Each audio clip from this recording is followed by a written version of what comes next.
नमस्कार दोस्तों, एक बहुत प्यारा गाली गीत प्रस्तुत कर रही हूँ। गीत पूरा सुनिएगा और कमेंट करके बताइएगा कि गीत कैसा लगा। अगर मेरा गीत अच्छा लगे तो मेरे गीत को लाइक कीजिएगा, शेयर कीजिएगा और प्लीज़ दोस्तों चैनल को सब्सक्राइब ज़रूर कीजिएगा। अपना प्यार दुलार और आशीर्वाद दीजिएगा। इस गीत को आप अपनी सुविधा अनुसार मंडप में दूल्हे को, भसुर को, अगुआ को, समधी को अथवा जिन किसी को भी गाली देना चाह रहे हों गा सकते हैं। तो आइए सुनते हैं इस प्यारे से गीत को।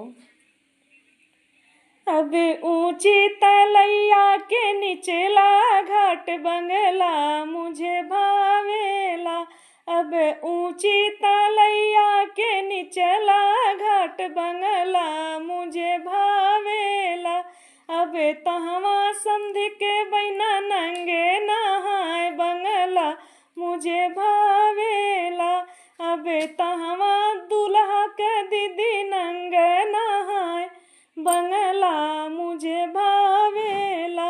अब तहवा भसुर के दीदी नंगे नहाए बंगला मुझे भावेला। अब तहवा गाँव के लड़के झांकी झुकी आए बंगला मुझे भावेला। अब तहवा गाँव के लड़के झांकी झुकी आए बंगला मुझे भावेला। जब खोले छिनरो घूंघट दिखे लाल गाल बंगला बड़ा भावेला। जब खोले छिनरो घूंघट दिखे गाल लाल बंगला मुझे भावेला। अब गाल तहम जैसे पूर्वी अनार बंगला बड़ा भावेला।